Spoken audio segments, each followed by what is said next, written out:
Brian Steele and Keith Adams take a victory lap after Thug walks free. You guys know I had to watch my boys talk about the whole situation outside of the courtroom. Merch up on guiltymind.co right now. 50% of it goes to an Atlanta charity. Hit subscribe. I really appreciate the support. Let's go, boys. I'm Brian Steele, B-R-I-A-N-S-T-E-E-L. And I'm Keith Adams, K-E-I-T-H-A-D-A-M-S. Waiting for the helicopter to pass. Well, this was excruciating because hopefully, in our collective opinion, Jeffrey would have been found not guilty of everything. I truly think he would have. And I think it's possible for Shannon and Yak to be found not guilty as well. So this is very painful, but that's another 3 months or so in custody.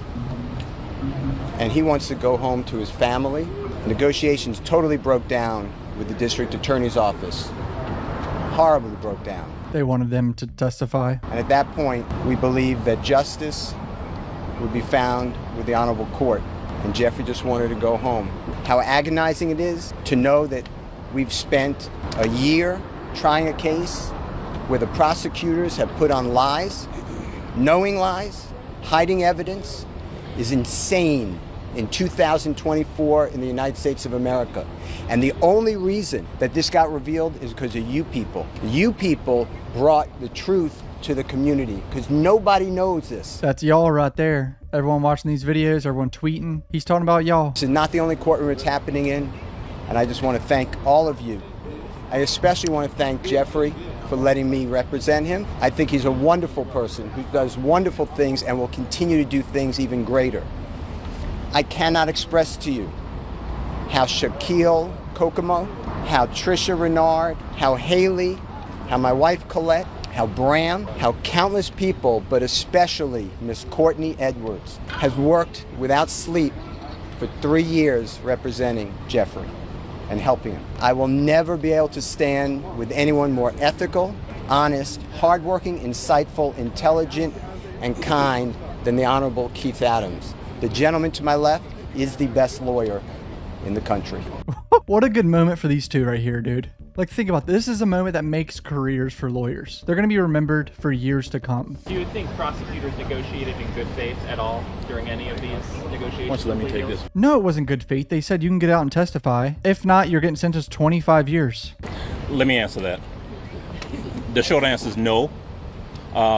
This is a case that possibly could have been resolved if folks were reasonable.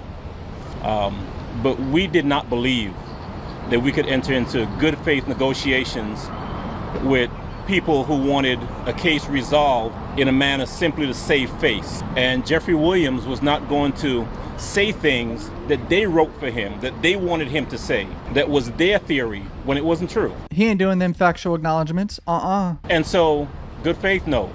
I don't believe we were ever really negotiating in good faith. And you've been here the past year that this case has been on trial. You've seen the numerous motions for mistrial. You've seen the behavior of the state. You've seen the dishonesty. You've seen everything being hidden. You've seen things come out in court, in front of you. And so you know what kind of prosecution we were dealing with. And that's okay. You know, Mr. Steele and I have fought through this the past 2.5 years. As he said, we ultimately decided we were going to put our faith in the court as opposed to the folks on the other side of the aisle. The best thing out of all of this is that Jeffrey Williams, in a very short period of time, will be home. And that's all we've wanted from May 9th, when they went and picked him up and have held him in jail without a bond for the past 2.5 years. He'll be home shortly. Isn't that crazy? Think about that. They held him without bond, right? But yesterday they were offering him a plea where he got out on probation. All he had to do was testify and say what they wanted him to say with all those factual acknowledgments. They just wanted the W. It wasn't about justice for them. It was about winning. I didn't want to give up the jury trial, but that was a decision made. And once that decision was made, we were just thankful that there are people like the Honorable Judge Whitaker who understands what a trial is like and what it should be like. And I cannot thank Brian Steele and Keith Adams have a bunch of time now to book their doctor appointment through ZocDoc. As an adult, we all have to book doctor's appointments, skin appointments, dentist appointments. It can be a real headache to call a doctor's office and book an appointment. ZocDoc is by far the easiest way to do it, boys. Listen up. ZocDoc is a 100% free app and website that you can use to search your area for high-quality in-network insurance doctors. You can scroll through and compare them and choose the doctor of your choice and then book an appointment instantly. I'm talking in-network appointments with more than 100,000 healthcare providers across any specialty. And ZocDoc appointments can happen fast, typically within 24 and 72 hours. I've been using ZocDoc for years. Here's the proof on the screen for my email. Before I was even sponsored by them, I got same day appointments all the time. I would wake up and be like, oh, I gotta go do this, and then book it instantly and have it that day. Stop putting off all your doctor's appointments and go to ZocDoc.com/CUFBOYS to find and instantly book a top rated doctor near you. That's ZocDoc.com/CUFBOYS, ZocDoc.com/CUFBOYS. Go do it right now. Book your doctor appointment. Appreciate you guys. Here's the video. Honorable Court for being here and coming in. She is not our first judge, but she's the first time we received justice. Imagine if this was Glanville. This trial would have been in the fucking depths of hell dumpster fire if Glanville was still on it. Holy shit. Glanville was such a disaster. I have, for the 30 some odd years that I've practiced law, always believed that if you, as a prosecutor, think that someone has committed a crime, you charge them with the crime, you put it in front of a jury, and then you do it fairly and let the chips fall where they may. The courtroom is not the place to get adventurous, to get inventive, to think, well, we don't have evidence on him for any of these incidents, but maybe, if just maybe, we tie him up in a RICO and put him with people who may have committed crimes. We can get him that way. That's exactly what RICO is, honestly. They didn't have much on Thug. The only thing they fucking had on Thug was people snitching on jail calls and interrogations. What they found at his house, the gun and the drugs or whatever. And he rented that car in the Diamond Thomas murder. But there's no video of him actually doing it, renting that car. And he used to rent his cars out to his friends. So I think that's literally all they have. Oh, and a few phone calls. But they don't know what the phone calls were even talked about. That's an abuse. And so, yes, for some strange reason, the Fulton County DA's office seems to be in love with RICO, and my honest opinion is that they're in love with it because it makes it easier for them to try and convict people that they otherwise could not convict. And that's what was happening here. We're fighting a mountain, reams of evidence, most of which didn't have anything to do with us. And so is it an abuse? I think it is. There are better ways to, and I used to be a prosecutor. Right, and I can tell you that there are better ways to prosecute cases. I didn't know you used to be a prosecutor. Probably 95% of people watching this didn't. I haven't done much research on all the lawyers, so. I'm not going to get into plea negotiations because they are privileged under statute, but it was outrageous. They would let him out of custody, but they would have a tether around him so tight that it's unconscionable. I think it was something about his music. They wanted to control his music, like dead ass, because that's what Brian Steele hinted at in court, and they wanted him obviously to testify as well. Like, the special conditions were probably insane. You know, we're okay with the sentence. There comes a time in any case, if a person is sentenced, that we're out of the courtroom, and now what happens to that person is entirely up to them. Jeffrey Williams is a fantastically talented man. He is a great person. He's become a great friend over the course of the last couple of years. And he has the ability, the incentive to go forth and do everything he needs to do to put this behind him. And we're confident that he will. One of the questions you asked a little earlier was, what was that feeling like, stepping into a courtroom to do what's called a blind plea, not knowing what's going to happen? You know, it's a scary... Yeah, it's scary. You got to have balls to put your life in the hands of a judge. The balls these three guys have, dude, are the size of a goddamn basketball. Feeling for all involved. There's probably no feeling quite like that other than sitting in a courtroom waiting for a jury to come out and tell you what your fate is. But we walked in there knowing that we were in front of a fair tribunal and being comfortable that the right thing was going to happen, and the right thing did. I've known Jeffrey Williams, I've defended him for over a decade. I have been with him where we go to young children, children in need, children who are going down the wrong way, and he tells exactly what he's going to continue to say. He tells everybody, this is not a good life. We have to stop the generational disaster that is plaguing the community.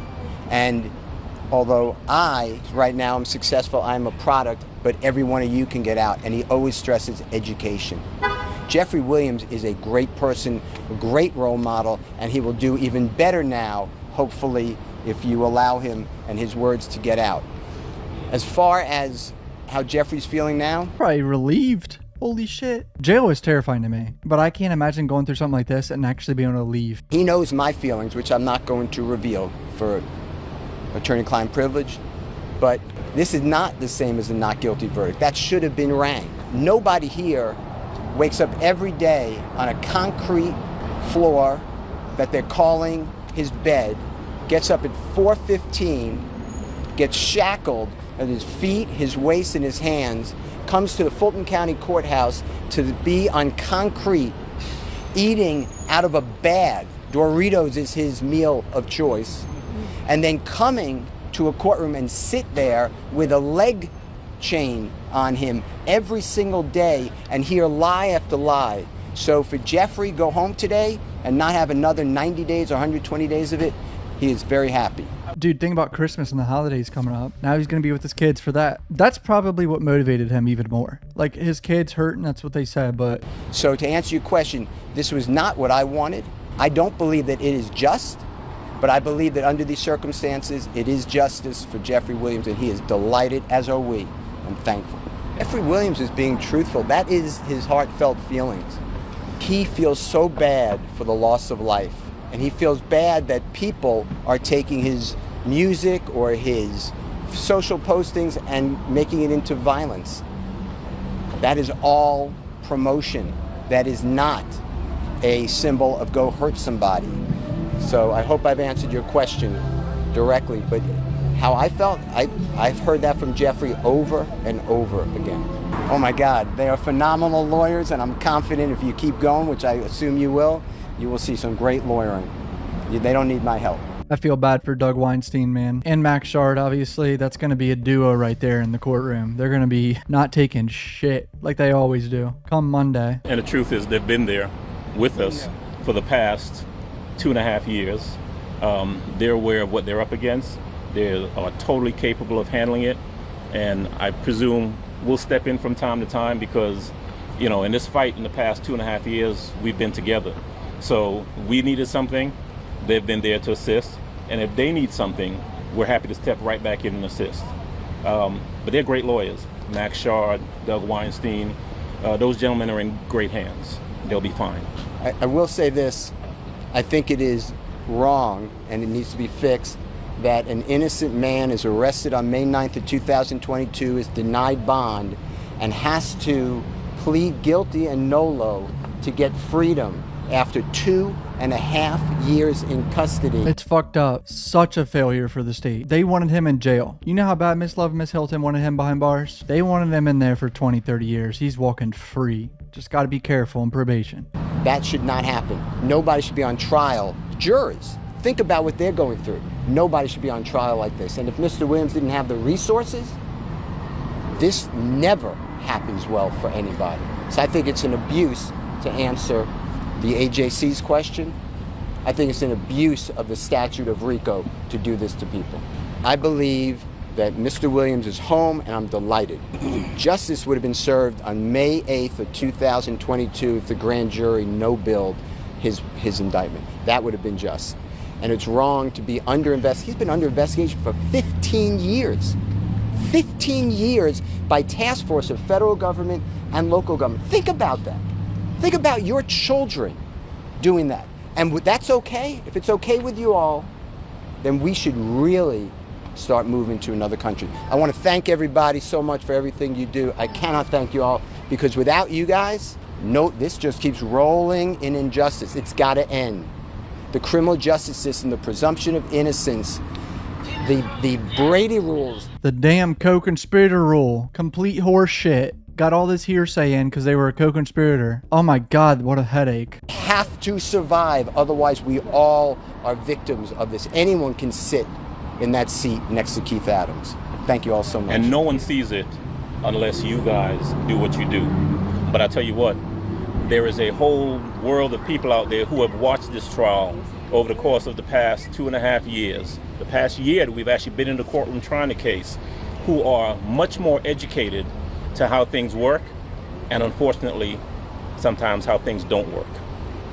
Thank you, guys. Thank you, everybody. That's facts. I learned so much. I'm sure y'all watching learned a lot too, boys. So here's the official plea document right here, boys. Conspiracy to violate Racketeer Influence and Corruptions Organizations Act, NOLO. 20 years, served 5 years, balance of 15 years probated, $25,000 fine, commute to time served. Here's the gang leader charge, NOLO as well, and then the rest is guilty, all commuted to time served, as you can see on the right.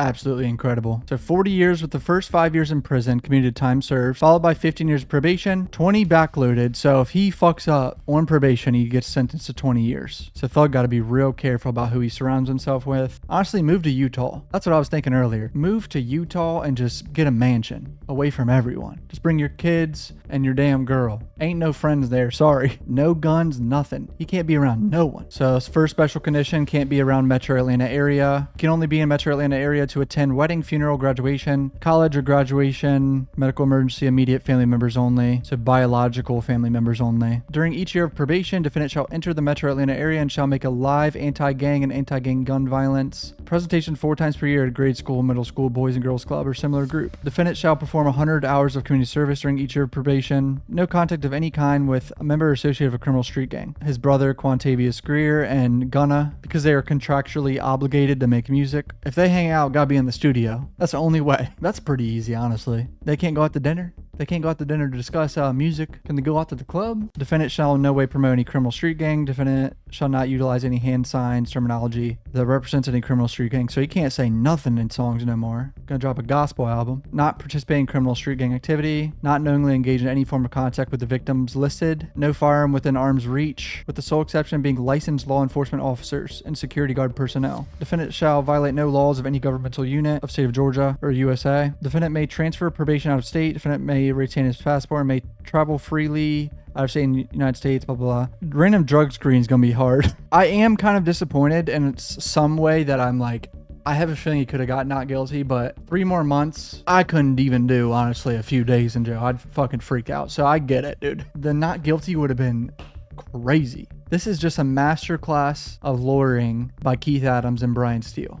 That's what this is, boys. I'm going to still cover this trial until Yak Gotti and Shannon Stillwell get a not guilty verdict as well. So I ain't going nowhere for now. I know a lot of people freaking out about that in the comment section, so I ain't going nowhere. Fulton County Corruptions merch on guiltymind.co. 50% of that goes to an Atlanta charity. Got a hoodie and shirt up there. Appreciate you guys. Love you. Thanks for the support. Peace out.